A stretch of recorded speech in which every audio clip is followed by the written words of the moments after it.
Hey guys, today's video, step-by-step guide on how to install the WeBoost Drive Reach Overland cell phone signal booster kit.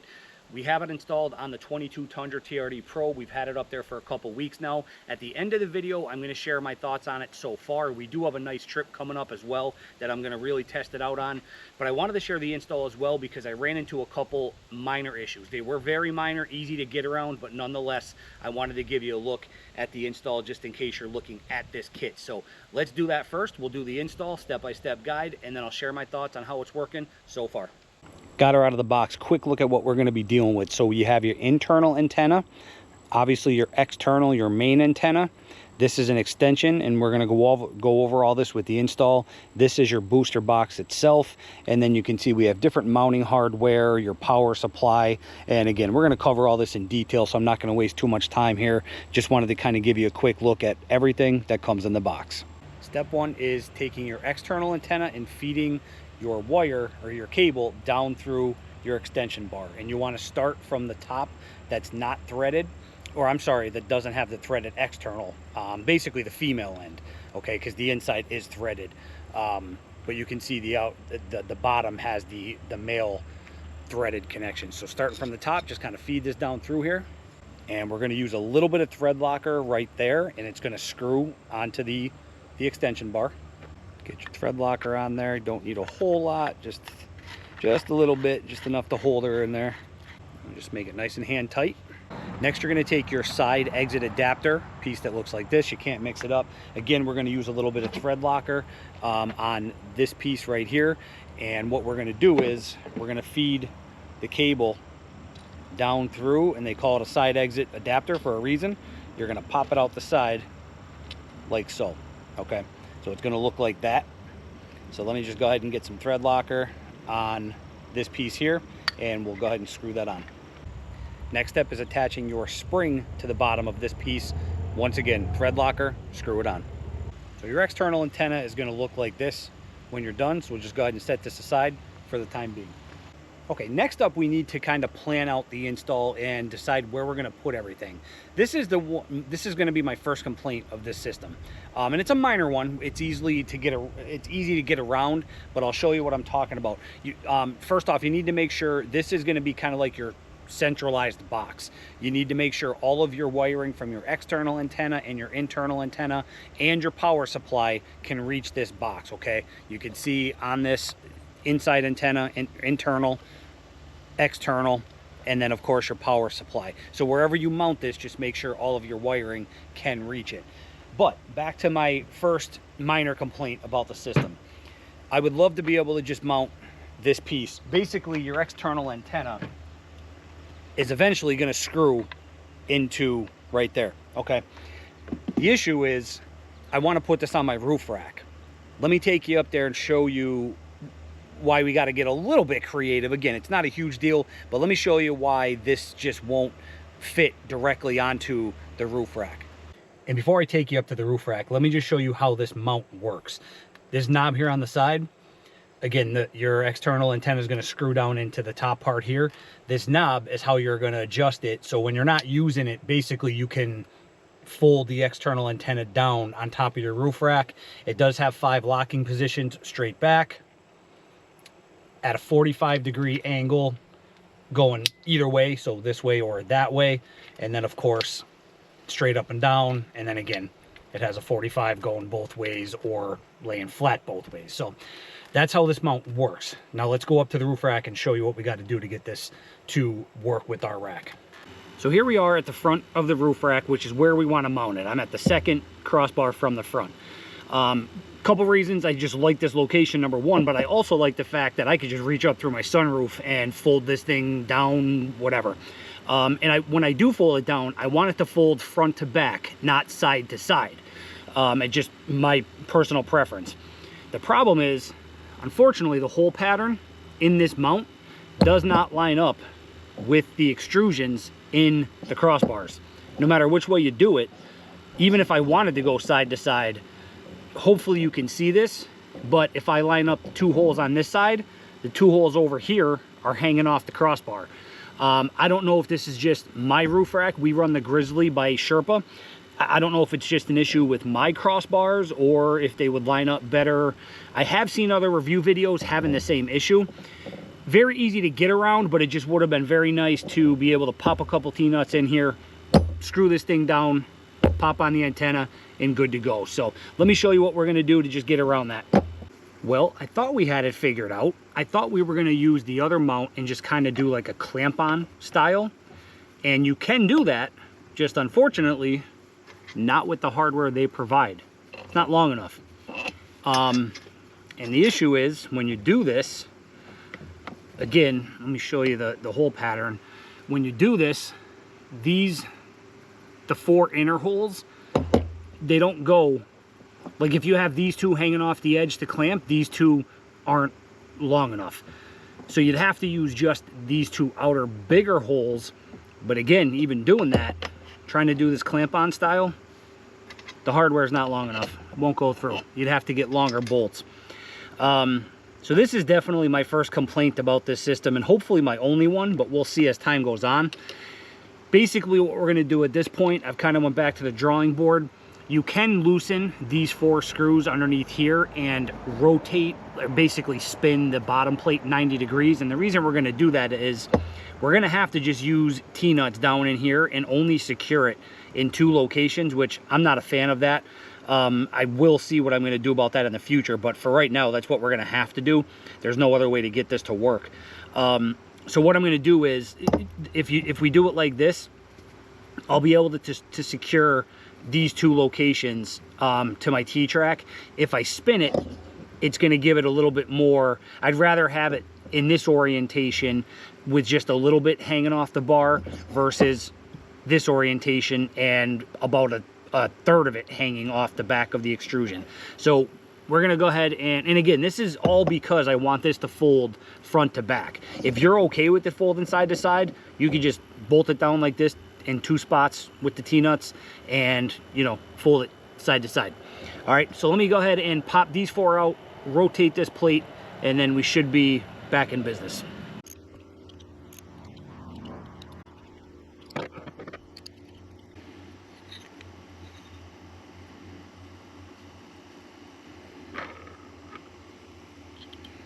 All right, guys, so we got that spun around. Hopefully that makes sense as to why I did that. So now you can see it has where we're going to bolt down these 2 locations. It's got a wider base. It's more secure and not as much as hanging off here. And the knob is over here, which means it'll fold front to back like we want it. So what we're going to do is take 2 of our drop-in T-nuts. Now, these do not come with the kit. Thankfully, I had extra of these that I got from Sherpa, just, you know, for projects that I planned on doing. And I had a couple extra. Let's go ahead and line up the holes, make sure they're in the right spots. Okay, now we're going to take our hardware, same thing. The bolts I'm using, I had with these T-nuts from a previous project. The washers I'm using are from the kit that came with WeBoost. So I'm going to use a little thread locker on here as well. Just going to go ahead and get this one started. Same thing on the other side. Before we tighten it down all the way, I am going to kind of bring it over here closer to my water tank.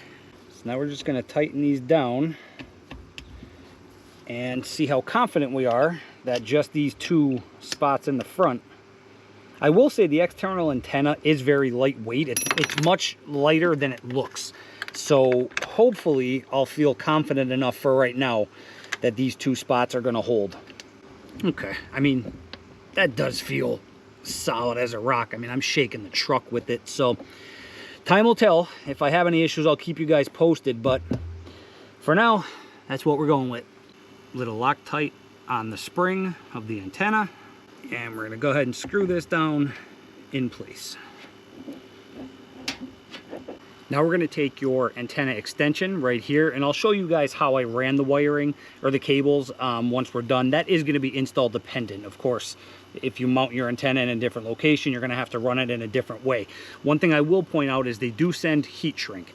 It says it's optional in the instructions, but I am going to use it. This is obviously going to be outside of the truck in the weather, so very simple. Male to female.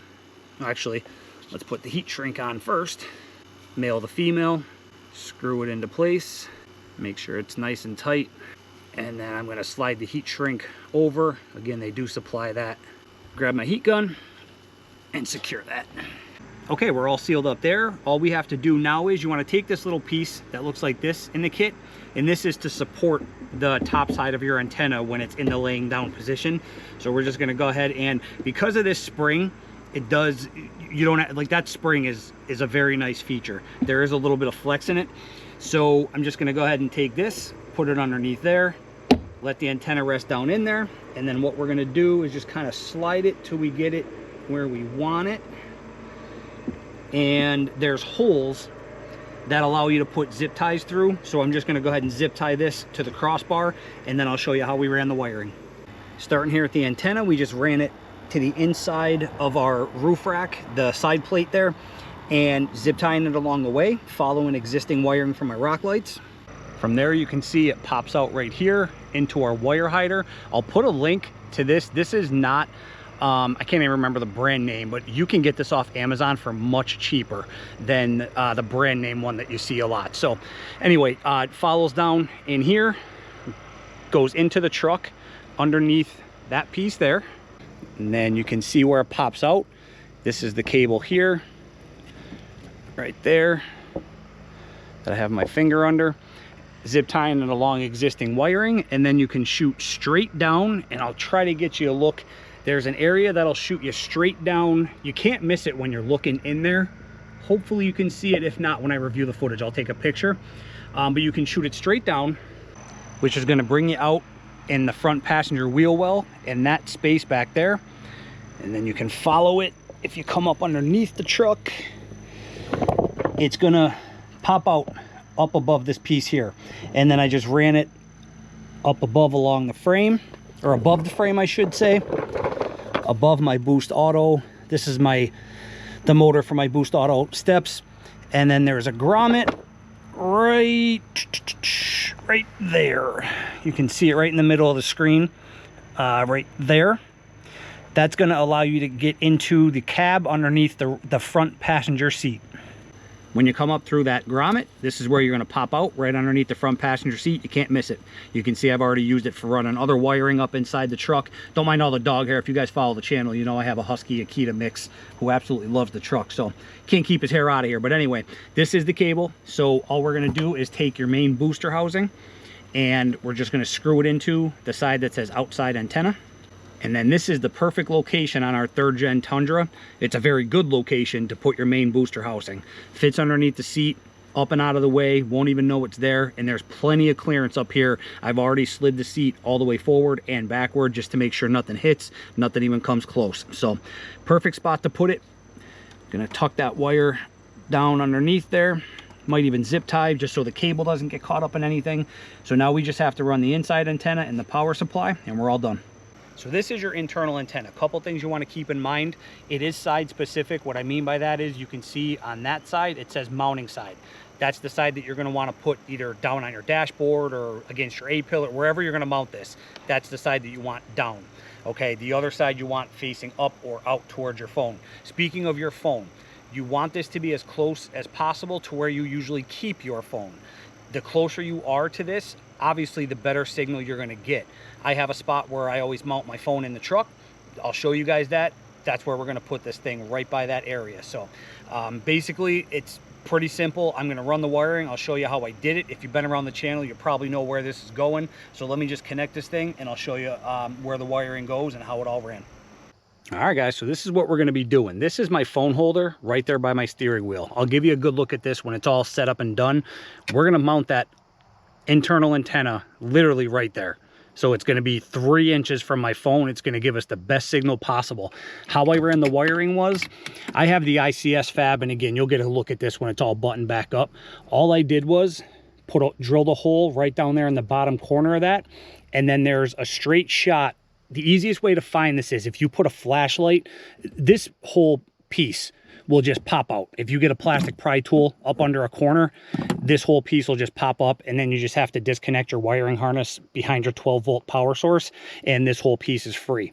Okay, once you remove that, if you put a flashlight up in this area, And then you come over and remove this side panel, which again just pops off. It's only held in by clips.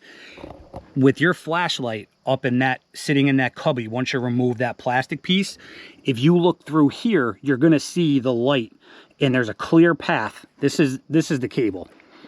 I don't know how well you're gonna be able to see it, but that's the cable that I'm wiggling. That's from our internal antenna. There's literally a clear shot right through up here, right into that area up on top. Okay, so that's an easy way. If you have anything like the ICS mount or anything like that, that hole that I drilled in that plastic piece, that's going to be covered, as you're going to see at the end. But that's how I got my internal wire, or my internal antenna over here. I just ran it down through, snaked it through, you know, all the other wiring and stuff right along here. And again, these panels just pop off. That's why I didn't show it on camera. If you've been around the channel, you've probably seen me do it 100 times. And then we connected it to the internal antenna location. Okay, all that's left is the power supply. Let's get that thing hooked up, and can't wait to see how this thing performs. All right, guys, so for the power supply, this is what it comes with. This end is going to plug into our module underneath the passenger seat. There's only one more spot, can't mess it up. The other end is a 12-volt supply that you would just plug into your 12-volt, like cigarette lighter type style. We are not going to be doing that. We have a MIC tuning switch panel. The only other thing I want to point out is this does, if you do just take this to a 12-volt outlet, it has an on-off switch right there, so you can control, you know, the power so the thing's not always on when you don't need it. We're going to be taking this to our MIC tuning switch panel, which is in the bed of the truck. I'm going to go ahead and run this wiring, and then I'll give you a quick look at how I did that. But at this point of the install, if you don't have a switch panel or anything, literally all you do is plug this into the module under the seat, plug this into your 12-volt outlet, and you're good to go. Let me do it my way, and then I'll show you how we ran it. All right, so because we have the MIC tuning switch panel, and that's how we're going to be powering this thing up, we did get this adapter kit. I got it from Wilson Electronics. I basically just did a Google search, and this was the first company that popped up with this. The part number, if you need it, is 950079. You can see it right there on the back of the packaging. Okay, Wilson Electronics.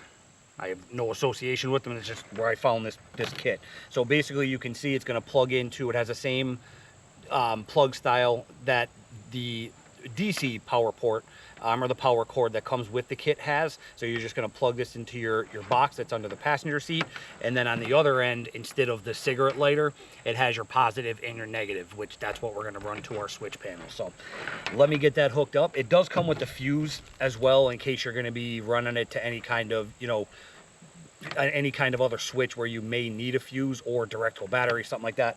But we're not going to need that because the MIC tuning switch panel is fused already. So let me get this ran. I'll give you a quick look, and then we'll get into testing this thing out. All right, last step is complete. You can see this is where it plugs into your booster box. We ran down through that same grommet that I showed you before. That's going to pop it out underneath the truck. There's the grommet. And then all we did was zip tie all along the frame to existing wiring, all the way back. And here we are at the rear passenger fender.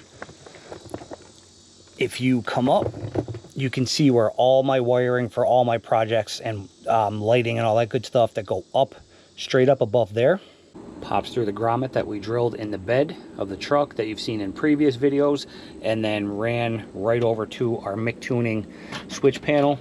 Pop the cover off here. We have it in the last spot number 12. So now if we grab our switch panel, and we're running the MIC tuning P1S AC. Stay tuned, I'm going to have a video on this. This is an updated one from my last video on the MIC tuning.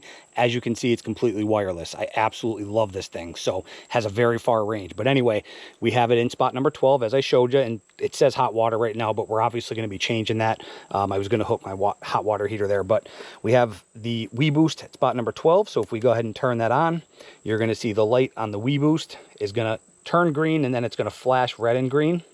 After 4 or 5 seconds, it's going to go solid green, and now you're up and running. Your signal's being boosted. So I'm going to go ahead and turn it off. Install's done. I'm going to tuck this underneath the seat. Let's go ahead and test this out, and I'll share with you how I felt about it and my review so far over the last couple weeks of using it. All right, so it's been a couple weeks. What are my initial thoughts and impressions? This thing absolutely works. I'm sitting here in my driveway. If you've been around the channel, you know I live in the middle of nowhere. Typically, I only have about 1 bar of service. Thankfully, I'm connected to the house Wi-Fi. Typically, I turned it off right now just to show you guys, but cell phone service-wise, I usually only have 1 bar. Sometimes a second bar will pop up here at the house, but typically it's 1 and 1 alone. Here in the driveway right now, I do have it turned on. The WeBoost is turned on. You can see spot number 12 lit up there. And I'm sitting at 3 bars of service of LTE. Okay, hopefully you can see that up in the corner.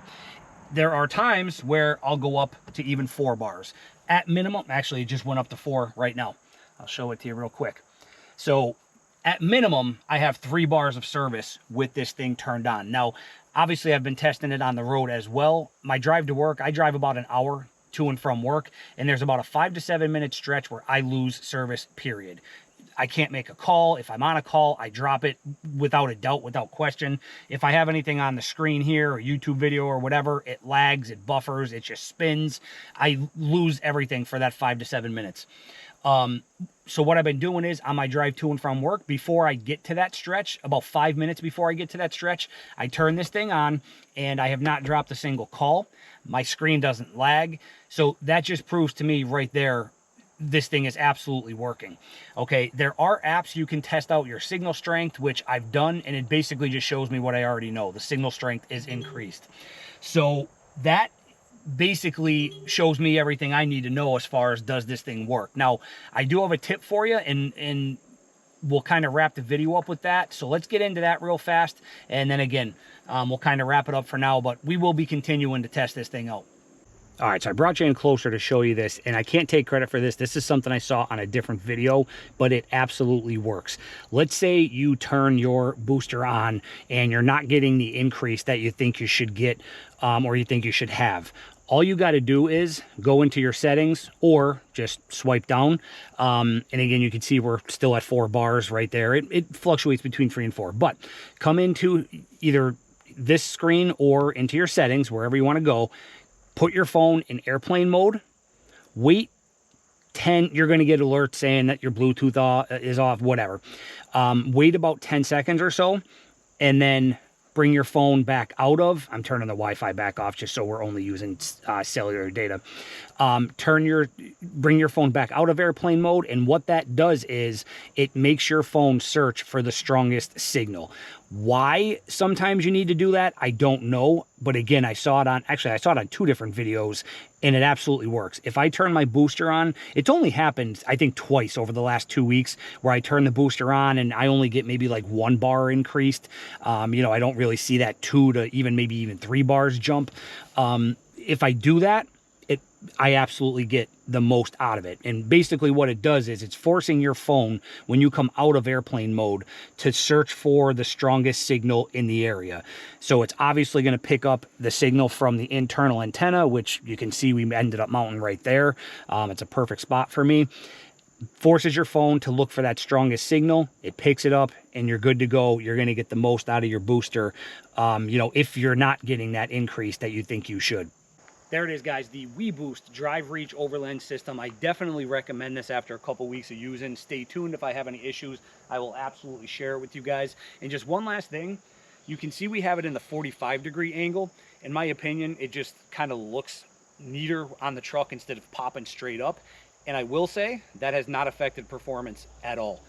Just so you know, that's basically, even when I actually turn it off, I've just been leaving it at that 45-degree angle, whether I'm using it or not. I do use it a lot because, again, I live in the middle of nowhere. So when I'm not home, even driving around, you know, our area, the signal strength is kind of weak. So I do use that more times than not, but I've just been leaving it at that 45-degree angle, and it's been working flawlessly. So if you have any questions on anything I showed you or shared with you, put them down below. I'll help you out the best I can. Thanks for watching, and we'll see you on the next one.